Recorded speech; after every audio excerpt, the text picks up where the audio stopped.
जैसे मेरा भी टेस्ट सीरीज में कभी 30 से ऊपर आया नहीं था, पर मेरा एग्जाम में आ गया था। इसीलिए मतलब एक बात बोल रहे हैं कि खुद को आइसोलेट करना बहुत जरूरी, कैसे खुद को संभालेंगे, तो ये बहुत इंपॉर्टेंट है। वो लास्ट 2 महीना जैसे दिसंबर और जनवरी, ये इतना टफ जाता है। जो अच्छे से प्रिपरेशन करता है वो लोग समझेंगे, जो नहीं करता है वो उनको नहीं समझ में आएगा। Must mention that I done MSR from IIT Delhi, not MTech. It is different from MTech.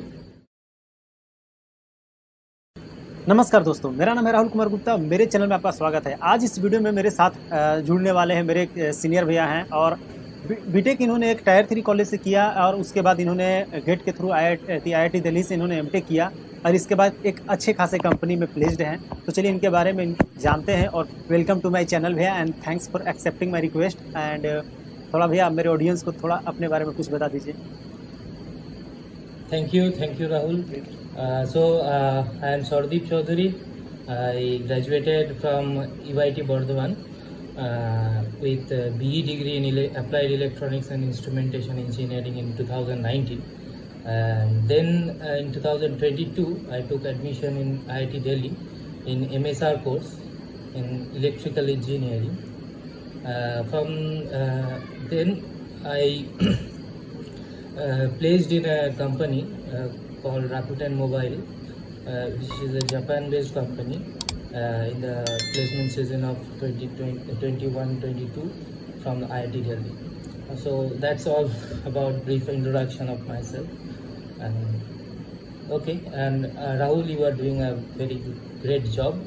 It is very important for a college student to know about various aspects of the career opportunities.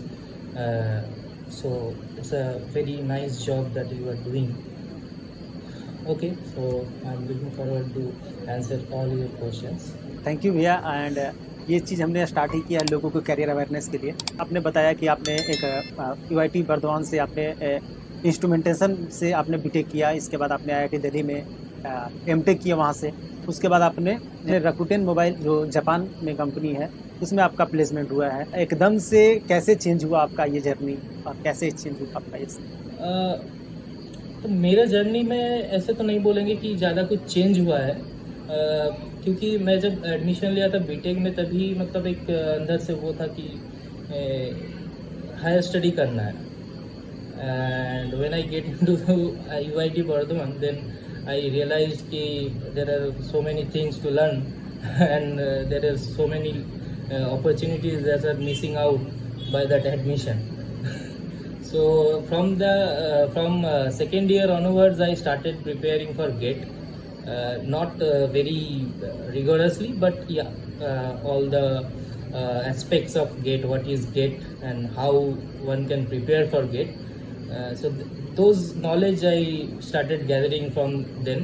And उसके बाद धीरे धीरे मतलब जैसे मेरा third year के बाद, third year नहीं, फोर्थ ईयर में थोड़ा बहुत 2-4-5 कंपनीज आया था, तो उसमें एक में भी मैंने पार्टिसिपेट नहीं किया था। बस एक ही कंपनी था जो कि कोर था, वो पार्नोरिका कंपनी था, तो उसमें मैंने ऑफ कैंपसिंग था, उसमें उसके लिए अप्लाई किया था, तो रिटर्न हो गया था। उसके बाद वहाँ पे था GD वगैरह, और उस टाइम पे इतना वो नहीं था कि मतलब कंपनीज का जो रूल्स है कि GD ये सब, तो उसमें थोड़ा कम्युनिकेशन स्किल्स के वजह से भी थोड़ा लैग किए थे, तो जिसके वजह से वो हो नहीं पाया था। मतलब फाइनल इंटरव्यू तक मैंने मतलब मेरा हो नहीं पाया था, तो उस दिन मतलब बहुत बुरा लगा था। उसके जस्ट कुछ दिन बाद मेरा गेट एग्ज़ाम था 2019 का, सो थोड़ा सा डिप्रेस हो गया था। फिर भी मतलब जो 2019 में गेट लिखा था फर्स्ट टाइम, तो उसमें मेरा क्लियर तो हो गया था। तो उस मतलब गेट जैसे एग्ज़ाम दे के निकला तो लगा कि ऐसे कुछ है नहीं, मतलब गेट कर सकते हैं। तो और जैसे रिज़ल्ट आया तो कट ऑफ क्लियर हो गया था, तो और मोटिवेशन मतलब और थोड़ा बूस्टअप हो गया था कि हाँ ठीक है, गेट कर सकते हैं। तो उसके बाद 1 साल मैंने ड्रॉप मतलब घर पे बैठ गया और पढ़ाई स्टार्ट किया। नेक्स्ट ईयर गेट क्लियर करके IIT दिल्ली में एडमिशन मिला। And I must mention that I done MSR from IIT Delhi, not MTech. It is different from MTech. Yeah. भैया ये MSR और MTech में डिफरेंस होते हैं। बहुत सारे लोग को MS भी नहीं पता है और MTech भी हाँ। नहीं पता है, मतलब केवल MTech के बारे में पता है, MS क्या होता है या MSR क्या होता है लोग को नहीं पता है। हाँ, तो जैसे देखो कि जैसे हम लोग 12th के बाद बीटेक के एडमिशन लेते हैं, तो उसमें क्या रहता है कि 4 साल तुम कोर्स करो, 3 साल कोर्स करो, 4 साल मतलब चौथा साल जो होता है 7 सेमेस्टर और 8 सेमेस्टर, उस सेमेस्टर में भी तुमको कोर्स करना पड़ता है और प्रोजेक्ट रहता है। और तुम्हारा वो सेमेस्टर के एंड में प्रोजेक्ट का जो वाइवा प्रेजेंटेशन वगैरह ये सब हो क्लियर हो जाता है। तो एमएसआर में क्या होता है ना, ये थोड़ा इंडिपेंडेंट वर्क हो जाता है, थोड़ा रिसर्च ओरिएंटेड हो जाता है। जैसे तुम एक मिनिमम क्राइटेरिया है कि इतना कोर्स कर सकते हो, तो उतना कोर्स तुम कर लिए और उसके बाद पूरा 1 साल तुम्हारा, 1 साल नहीं मतलब मिनिमम 1.5 to 2 ईयर्स, मतलब total MSR duration 2.5 to 3 years होता है। तो उसमें तुमको क्या करना पड़ता है, इंडिपेंडेंट रिसर्च करना पड़ता है, जिसमें तुमको तुम्हारा सुपरवाइजर्स जो रहते हैं वो तुमको हेल्प करते हैं। और बाकी एमएसआर एक तरह से क्या होता है ना, पूरा पीएचडी के तरह होता है, मतलब जो भी रूल्स Research। रेगुलेशंस वगैरह है एग्जैक्टली मतलब पीएचडी के तरह ही है। तो जैसे तुम फाइनली एक रिसर्च का एक थेसिस लिखोगे, एमटेक में भी थेसिस होता है, पर वो थेसिस एक्सटर्नल के पास नहीं जाता है, फिर वो रिव्यू होके नहीं आता है, फिर तुमको थेसिस डिफेंस नहीं करना पड़ता है। वो जैसे हम लोग करते हैं बीटेक में, वैसे ही एक प्रोजेक्ट का वो रिपोर्ट बना के मतलब थेसिस की तरह फिर वो उसका वाइवा होता है। तो एमएसआर में क्या होता है कि ये तो टोटली इंडिपेंडेंट होता है and it's quite equivalent to a PhD, not in that extent but या रिसर्च पार्ट बहुत ज़्यादा होता है इसमें। हाँ। हाँ तो और भैया अभी के समय में जो बहुत ज़्यादा प्रॉब्लम्स आ रहे हैं स्टूडेंट्स की, जैसे एक स्टूडेंट जेई का प्रिपरेशन कर रहा है, अगर वो अच्छा नहीं कर पाता है जेई, तो आप उसे क्या सजेशन देते हैं कि 1 ईयर ड्रॉप ले या तो कोई टायर 3 या प्राइवेट कॉलेज में एडमिशन लेकर के अपना करियर को आगे बढ़ाए। अच्छा, तो इसके लिए मेरा जो व्यू है कि once you get into JEE preparation, so that you are like quite sure that you are going to take admission in some engineering colleges, whether it is a NIT or IIT or some other state university colleges. So if you didn't qualify for JEE, like JEE main or advanced for NIT or IITs, if you are thinking that you have to do engineering, then मैं तो यही बोलूँगा कि drop लेने से अच्छा है कि तुम कोई अच्छा कॉलेज में एडमिशन ले लो, क्योंकि अपॉर्चुनिटीज़ तुमको वहाँ से भी मिल सकता है, स्किल्स तुम वहाँ से भी डेवलप कर सकते हो। बस एक ही है कि आईआईटी का जो बीटेक होता है या फिर एनआईटी का जो बीटेक डिग्री होता है उसका थोड़ा सा अलग होता है। अलग मतलब कि तुम वहाँ पे एक बार तुम एंटर कर जाओगे तो तुमको lots of opportunities you will have, but वो अपॉर्चुनिटीज़, वो गाइडेंस तुमको कोई स्टेट यूनिवर्सिटी का टायर 3 वाला कॉलेज में नहीं मिलेगा। बस इतना फ़र्क रहता है। बाकी हाँ, पढ़ने लिखने का भी थोड़ा जो लेवल होता है वो भी थोड़ा डिफरेंट होता है वहाँ पे, पर वो सब तुम डेवलप कर सकते हो टायर 3 कॉलेज से, क्योंकि उसमें तुम यहाँ पे क्या होता है कि आईआईटीज़ में तुमको ज़्यादातर प्रोफेसर अच्छे से गाइड करते हैं, तो तुमको जो सेल्फ मतलब तुमको जो खुद से ज़्यादा मतलब पढ़ना, वो थोड़ा सा मतलब खुद से जो पढ़ना होता है ना वो थोड़ा सा कम हो जाता है। पर टायर 3 कॉलेज में क्या होगा कि तुमको जो करना पड़ेगा वो खुद से ही करना पड़ेगा, चाहे सेमिस्टर एग्ज़ाम लेना हो, मतलब पढ़ के वो सब समझ के खुद को ही करना पड़ेगा, या फिर चाहे तुम कुछ और चीज़ का प्रिपरेशन कर रहे हो तो वो भी खुद से ही करना पड़ेगा। तो वो सेल्फ डेवलपमेंट वाला जो पार्ट है वो टायर 3 कॉलेज में हमको लगता है, अब different peoples have different views, so वो मुझे लगता है कि वो अच्छा होता है टायर 3 कॉलेज। और तो ईयर गैप लेने से अच्छा है, हाँ, if you are sure that you will have good score, if you can drop 1 year, then you must go for that. otherwise I don't think if you have any less certainty that you will get into the get a very good score so that you will get into IITs or NITs. So from that point of view, you don't take a year gap, you just go with the options here available. तो जैसा कि भैया बता रहे हैं कि अगर आपके पास अगर किसी कारणवश आपका नंबर कम आता है, जैसे जेईई में स्कोर आप नहीं कर पाते हैं, तो देन आप ये सोचते हैं कि कंफ्यूज रहता है। मेरे कमेंट्स में भी आए हैं कि भैया क्या करें बताइए, ये हम ड्रॉप ले या कोई टायर 3 या प्राइवेट कॉलेज लेकर के अपना प्रिपरेशन स्टार्ट करें, इंजीनियरिंग स्टार्ट करें। तो हम भैया जैसा बताएं और हम भी यही सजेशन देना चाहेंगे, आप अगर श्योर हैं कि हाँ हम नेक्स्ट ईयर बढ़िया कर पाएंगे तो देन आप ड्रॉप ले सकते हैं। अदरवाइज अगर थोड़ा सा भी डाउट है आपके अंदर तो डेफिनेटली आप कोई ऐसा कॉलेज चूज कीजिए जो यहाँ पर बाकी चीज़ें कुछ अच्छे चीज़ें हो और वहाँ से आप खुद को एक्सप्लोर करना शुरू कर सकते हैं। लेकिन हाँ, वहाँ पर प्रॉब्लम्स ये आएंगे कि आपको जो भी करना होंगे वो आपको खुद से करने होंगे। मतलब वहाँ टायर 3 कॉलेजेस में जो भी स्टूडेंट अच्छा करते हैं टायर 3 कॉलेज से, कहीं ना कहीं वो स्टूडेंट का खुद का मेहनत होता है। वो कॉलेज उन्हें जब बहुत जैसे IITs में आप पढ़ते हैं तो आपको बहुत ज़्यादा एक्सपोजर मिलते हैं, तो वहाँ पर स्टूडेंट्स को जो है अपने से कुछ नहीं करना पड़ता, ज़्यादा कुछ नहीं करना पड़ता है। वहाँ पर जैसे आपका माहौल चलता है उस तरह से आप ढल के भी चलेंगे तो एक अच्छे पोजीशन पर पहुँच सकते हैं। लेकिन एक टायर 3 कॉलेज से आप यदि होते हैं तो आपको सारे कुछ खुद से करने पड़ते हैं। वहाँ पर कोई गाइडेंस वगैरह का बहुत मतलब अभी के समय में तो उतना कोई ज़्यादा चाप नहीं है भैया, जैसे कि टेंशन नहीं है। जैसे कि ऑनलाइन में बहुत सारे चीज़ अवेलेबल है मार्केट में, जैसे आप गाइडेंस वगैरह चाहते हैं तो अब जैसे कि मेरा वीडियो हो गया और मार्केट में यूट्यूब पर अप्रॉक्स में मिलियंस ऑफ वीडियो पड़े हुए हैं जहाँ से आप आइडिया ले सकते हैं कि कैसे क्या किया जाता है और कैसे क्या करना है। तो आई थिंक हमको ये लगता है कि अगर आप थोड़ा सा भी डाउट में तो डेफिनेटली आपको कोई ना कोई कॉलेज लेकर के आगे बढ़ जाना चाहिए। एक आपसे बात पूछना चाहेंगे कि जिस समय आप प्रिपरेशन करते थे, जिस समय आपने इंजीनियरिंग स्टार्ट किए थे, तो आपको या आपके आसपास के लोगों में लैपटॉप्स का प्रॉब्लम दिखे थे कि नहीं? कि जैसे कि हमारे केस में क्या हुआ कि 4th ईयर तक या 3rd ईयर तक स्टूडेंट्स पैसे के प्रॉब्लम की वजह से, जैसे कि किसी भी एक लैपटॉप को खरीदने के लिए मिनिमम अभी के समय में 40 से 50 हज़ार रुपये लगाने पड़ते हैं। तो 40 से 50 हज़ार रुपया न जुगाड़ होने की वजह से लोग अभी तक मतलब अपने करियर को पोस्टपोन करते आ रहे हैं। तो ये चीज़ आपके समय में ये प्रॉब्लम था या नहीं, ये जानना चाहें। हाँ, ये प्रॉब्लम था, जैसे मेरे साथ भी था ये प्रॉब्लम। तो मैंने जब एडमिशन लिया 2015 में, तब मेरे पास एक पेंटियम लैपटॉप था। अच्छा। और वो पूरा 4 साल मैंने वो उसी लैपटॉप से गुजारा। फिर नेक्स्ट मेरे को प्रॉब्लम आया ना, जब मेरा 2019 में गेट था, उस टाइम पे थोड़ा सा प्रॉब्लम आया, उसका मदरबोर्ड ख़राब हो गया। फिर नया लेने का सोच रहे हैं, फिर सोच रहे हैं कि बहुत पैसा लगेगा, एक बार लेंगे तो अच्छा ही लेंगे, ऐसा था। फिर उसी लैपटॉप से सब कुछ करना पड़ा, तो थोड़ा मेहनत करके मतलब हाँ, मतलब वो लैपटॉप कभी प्रॉब्लम करता था तो हाँ ठीक है चलो करता है, पर यही बचाएगा, ऐसा टाइप का।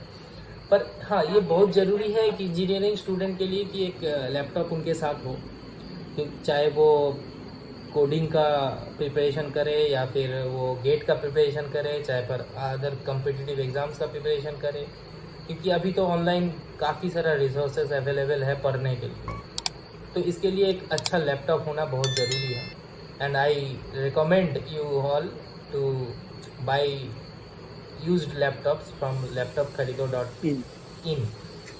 laptopkharido.in। हाँ भैया, जस्ट इसी प्रॉब्लम ये जो प्रॉब्लम आपने बताया, ये प्रॉब्लम मेरे समय में भी था। तो इसी को देख करके हमने क्या किया कि हमने सेकेंड हैंड लैपटॉप को, यूज्ड लैपटॉप को या रिफर्बिश लैपटॉप को हमने इंस्पेक्ट करके, प्रॉपर हम खुद जा करके इंस्पेक्ट करते हैं उन चीज़ों को। हम खुद एक लैपटॉप रिपेयरर हैं, तो वहाँ जा करके इंस्पेक्ट करते हैं, चीज़ों को देखते हैं। उसके बाद उसे हम एक लो बजट में जो स्टूडेंट अफोर्ड कर सकता है, उस बजट में हम स्टूडेंट्स को प्रोवाइड करते हैं।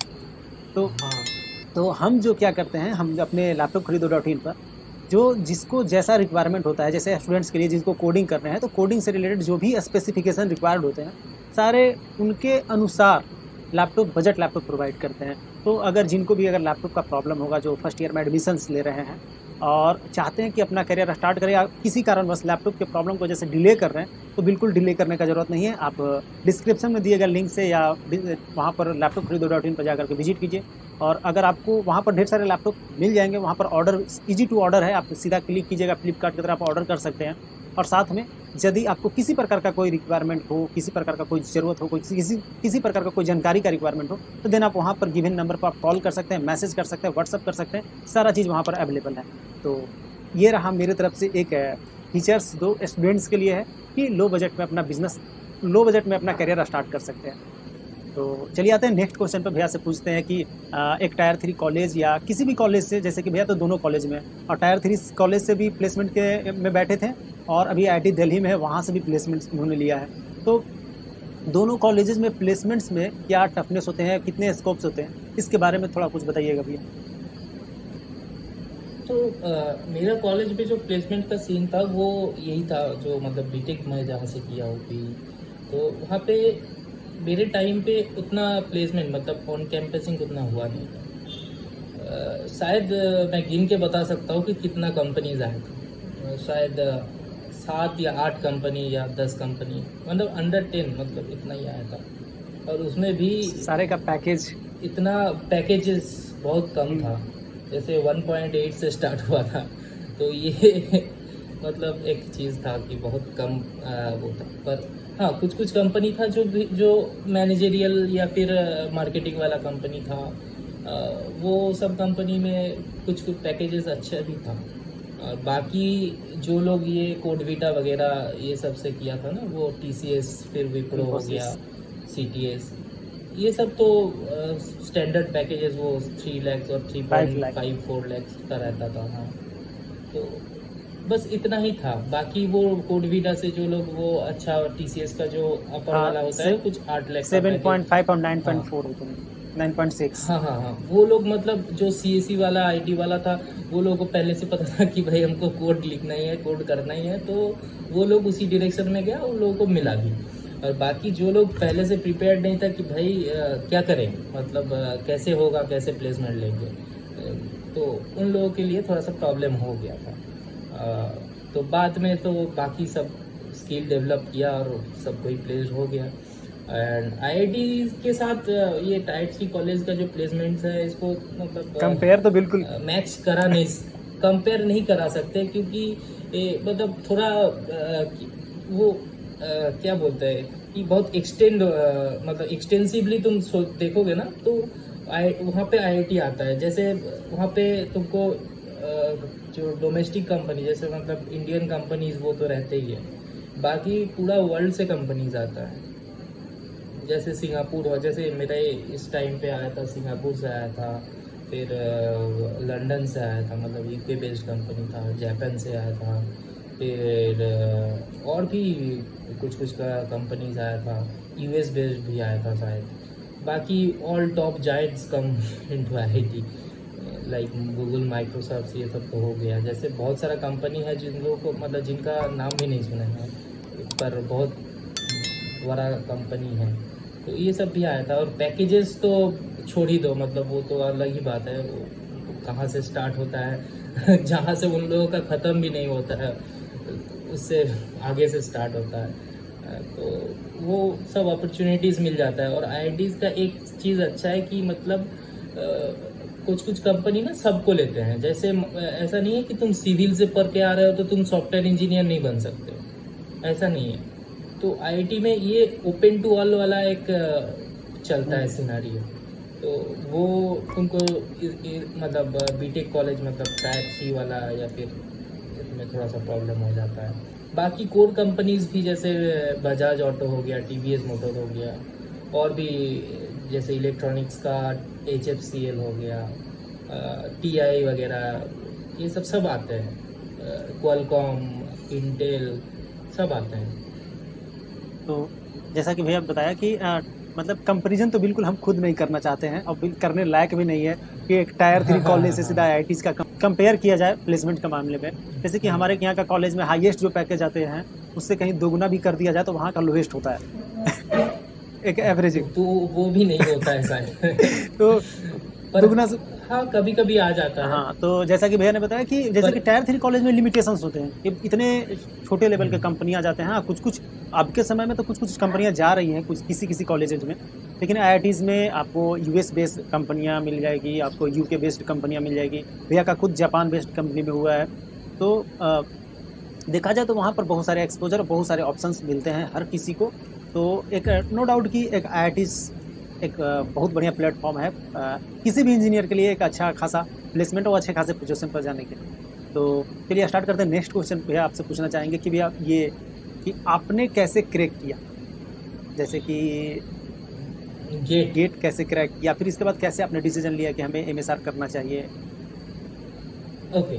तो मेरा क्या हुआ था ना कि जब रिजल्ट आया था शायद वो 2020 मार्च में रिजल्ट आया था, और उस टाइम पे तो पिक कोविड चल रहा था। तो पता नहीं था कि कैसे एडमिशन होगा, कैसे क्या होगा, मतलब थोड़ा सा सब कुछ ना एक वो अनसर्टेन वाला फेज में चला गया था।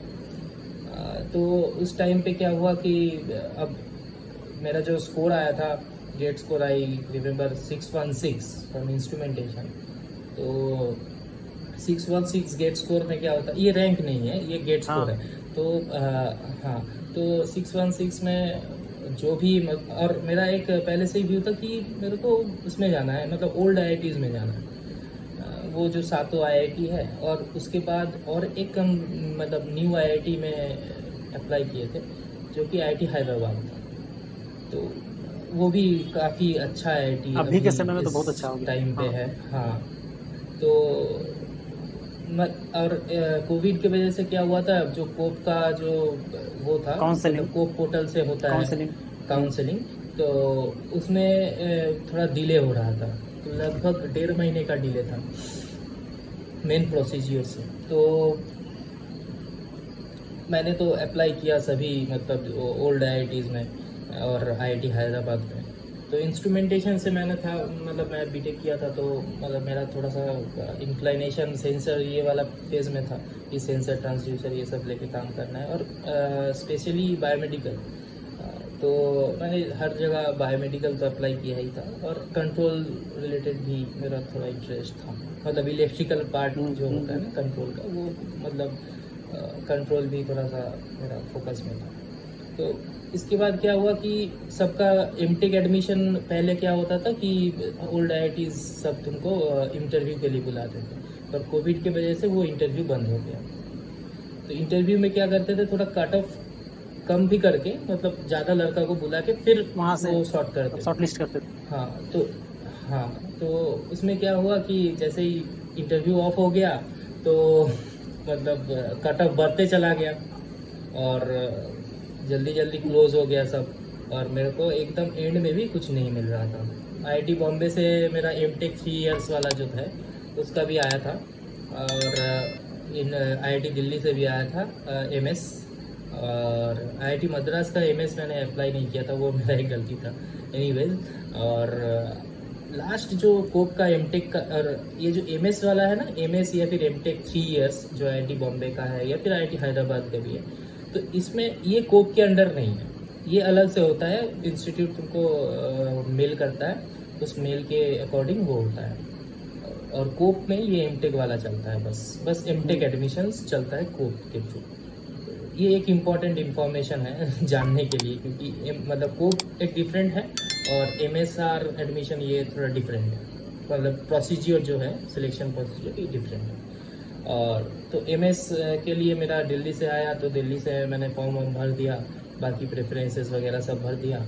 उसके बाद कुछ दिन बाद इंटरव्यू के लिए कॉल आया, फिर इंटरव्यू हो गया। इंटरव्यू के बाद जब मेरे को ऑफर लेटर मिला कि एडमिशन हो गया है, तब तो मेरे पास कुछ ऑप्शन बचा नहीं था।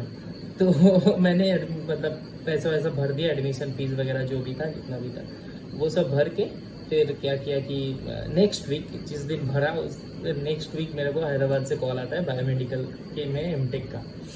चलो अब भर दिए तो पैसा, अब इलेक्ट्रिकल डिपार्टमेंट है IIT दिल्ली का, तो और ये IIT दिल्ली का इलेक्ट्रिकल डिपार्टमेंट मतलब सभी IIT से सबसे बड़ा इलेक्ट्रिकल डिपार्टमेंट है। तो मैंने मतलब बिना सोचे समझे बस उसी में चले गए। फिर बाकी एक्चुअली मेरा MSR था, और MSR एक प्रोजेक्ट बेस्ड MSR मिला था मुझे। तो वो प्रोजेक्ट मतलब पहले से प्री डिफाइंड था, इस मतलब प्रोजेक्ट में काम करना है, वो सेंसर बेस्ड ही था एक्चुअली, मेरे को शायद इसीलिए लिया गया था। बाकी मेरे 2 साल में MSR भी हो गया। आज ही मतलब सुबह मेरा ये वो आया, थीसिस का रिव्यूज़ आया, तो बस हो गया, बस इसके बाद 2 साल में हो गया MSR। ऐसे नॉर्मली MSR में 2.5 to 3 ईयर्स लग ही जाता है। हाँ, तो ये सब मिथ है। जैसे कोई कोई मान के चलता है कि MSR 2.5 साल से 3 साल लग ही जाता है, तो MSR में एडमिशन नहीं लेंगे। ये सब मिथ है। मतलब हो जाता है, तुम हार्ड वर्क करोगे तो हो जाता है। तो और उसके बाद भी मतलब जैसे मेरा एडमिशन लिया था, तो एडमिशन के बाद 1 साल मैंने घर पे ही पढ़ा था। उसके बाद लास्ट 6 महीना 8 महीना गया था वहाँ पे दिल्ली में। तो बाकी जो लैब वर्क था वहाँ पे गया किया। तो कोइंसिडेंस भैया कि आज ही के दिन में आपका ये थीसिस का रिव्यू आया है और आज ही के दिन में हम मीटिंग कर रहे हैं, तो कॉन्ग्रेचुलेसन भैया। हाँ हाँ, नहीं अभी डिफेंस बचा है। ये रिव्यूज इम्प्लीमेंट करेंगे तो डिफेंस होगा नेक्स्ट। तो अभी मैक्सिमम 1 से 2 मंथ में आपके सारे क्लियर हो जाएंगे। हाँ हाँ, नवंबर में एक कन्वोकेशन है, उसमें डिग्री तो मिल ही जाएगा। नेक्स्ट 1 वीक to 2 वीक्स में मेरा वो डिफेंस हो जाएगा। हाँ, तो भैया आप जिस कंपनी में भी जा रहे हैं, तो वो कंपनी के बारे में थोड़ा सा कुछ बता। देखो, ये कंपनी एक्चुअली राकुटेन कंपनी का नाम बहुत कोई सुना होगा। तो राकुटेन पहले वो मतलब लास्ट जो बार्सिलोना का जो स्पॉन्सरशिप चेंज हुआ है, उससे पहले राकुटेन ही था बार्सिलोना का स्पॉन्सर। तो राकुटेन का एक सब्सिडरीज ये है, राकुटेन मोबाइल। तो ये एक्चुअली ना 2018 में इस्टेब्लिश्ड हुआ है, बट मेनली जो राकुटेन है, इसका जो पेरेंट कंपनी, हाँ पेरेंट कंपनी, तो वो 1998 आई गेस 1998 और 1997 में इस्टेब्लिश हुआ था। तो बाकी वो अभी राकुटेन मोबाइल ये है ना, वर्चुअल नेटवर्क प्रोवाइड करता है पूरा होल जापान में। और ये 4 साल में लगभग 95% पॉपुलेशन कवर कर लिया है।